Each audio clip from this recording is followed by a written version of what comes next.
신이 마음 먹고 작정하고 하기 전에는 나올 수 없는 통계라는 거예요. 아, 그래요? 이 모든 게 다 네. 21대 총선은 전라도 지역 일부 빼고는 나머지는 절대 나올 수 없는 통계이고 일정한 패턴으로 계속 반복되는 이것. 그다음 서울 시내에 있는 거의 400 몇십 개 되는 모든 동이 하나같이 다 민주당이 사전선거에서 당일 선거보다도 높게 나오는 이거는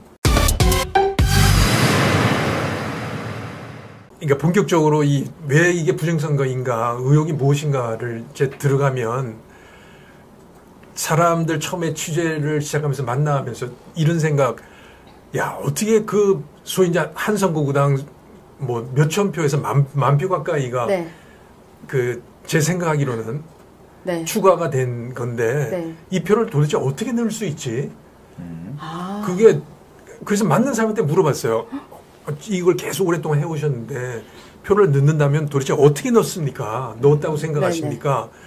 라고 물어보면 어떤 분은 사전선거 끝나고 4, 5일 동안에 넣었다. 아니면 뭐 여러 가지 이야기를 하는데 통일된 게 없고 그리고 그렇게 해서 제가 이게 도대체 어떻게 넣은지를 확신이 안 쓰는 이 부분이 가만히 따지고 보면 선관위가 이건 부정선거가 아니라고 이야기하는 논리의 핵심에 있는 거거든요. 네. 그 수많은 양쪽 참관인 그렇게 많은데 표를 어디다 갖다 집어넣니? 또 4, 5일 동안은 경찰이 따라다니고 양쪽 따라다니고 봉인을 하는데. 그렇죠. 근데 주위에서 이제 나오는 거의 4, 5년 동안 나오는 이야기들은 뭐 봉인지가 뜯어졌다. 네. 아니면 이상한 투표지가 나왔다. 이런 식의 단편적인 그건 절대 단편적이라도 그게 부정선거의 증거이기는 해요. 네. 만약에 네. 유럽에서 그런 표가 발견됐으면 제 생각에는 분명히 재선거를 당연히 독일은 수개표예요. 네네. 그래서 만약에 그런 게 나오면요. 독일은 바로 수개표 다시 시작합니다. 네네. 맞아요. 그럴 거고요. 그렇지만 이게 통일된 그게 아니고 선관위가 말하는 논리가 맞을 수도 있겠다는 생각도 들더라고요. 네. 왜냐면 좀 팩트를 가지고 팩트를 네. 가지고 해야 되니까 그러다가 제가 이제 박성현 교수 그 인터뷰한 걸 보게 되는 거예요. 네. 서울대 통계학과 명예 교수이시고 네. 한림원 회원이고 그다음에 회계분석이라는 굉장히 유명한 통계 관련된 책도 여러 권 미국 통계학교 정회원이시기도 하고 네. 이분은 정치 이념에 관계없이 거짓말을 하실 분이 저는 절대 아니라고 생각합니다. 저기 기사 저거죠. 네. 네. 이분은 거짓말 하실 분이 절대 아니에요. 네. 누가 뭐라 그래도 그분 인터뷰한 거를 보니까 야 이거는 이제 21대 총선인데 이거는 전체를 다 본인이 가지고 있는 학식으로 분석을 해보니 사실 이거는 큰 학식도 필요 없습니다. 대수법칙을 하는 거는 해보니 이거는 신이 마음 먹고 작정하고 하기 전에는 나올 수 없는 통계라는 거예요. 아, 그래요? 이 모든 게 다 네. 21대 총선은 전라도 지역 일부 빼고는 나머지는 절대 나올 수 없는 통계이고 일정한 패턴으로 계속 반복되는 이것. 그다음 서울 시내에 있는 거의 400 몇십 개 되는 모든 동이 하나같이 다 민주당이 사전선거에서 당일 선거보다도 높게 나오는 이거는 전 그래서 이게 분명히 뭔가 있다고 생각을 한 거예요. 그래서 대수의 법칙을 가지고 전체 전국 이걸 다 이렇게 해보니까 있을 수가 없는 일이에요.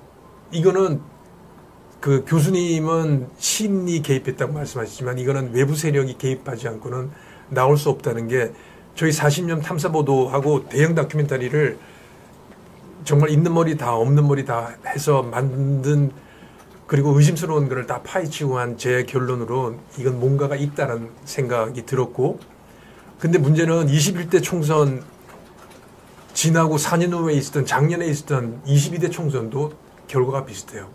여러분 다 아시겠지만 그 결과라는 게 지금 민주당이 다수의 의석을 차지하고 있는 거 아닙니까? 그다음 그 사이에 있었던 그 강서구청장 선거 총선 1년 앞두고 있었던 김태우 처음에는 붙었는데 그다음에 보궐선거에서 떨어졌어요. 그 결과도 너무나 의심스럽고 대수법칙이 깨져도 보통 깨진 게 아니고요.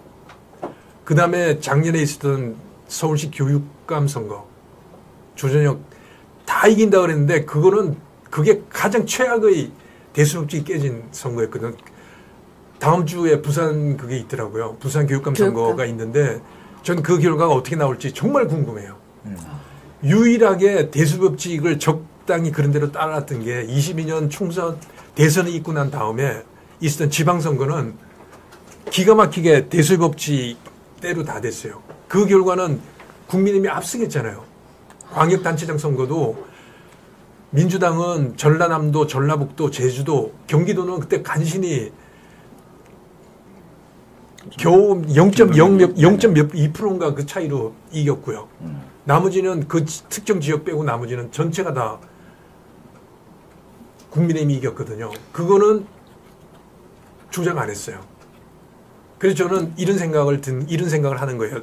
만일에 선거를 조작을 하지 않고 그냥 냅두고 국민들이 정말 민의에 따라서 자기 한 표를 행사를 했다고 하면 21대 총선, 22대 총선, 그다음 교육감 선거, 그다음 강서구청장 선거 이런 모든 것들이 전 국민의힘이 최소한 과반수 넘기고 지금 같은 결과가 나왔을 거라는 생각을 하지 않습니다.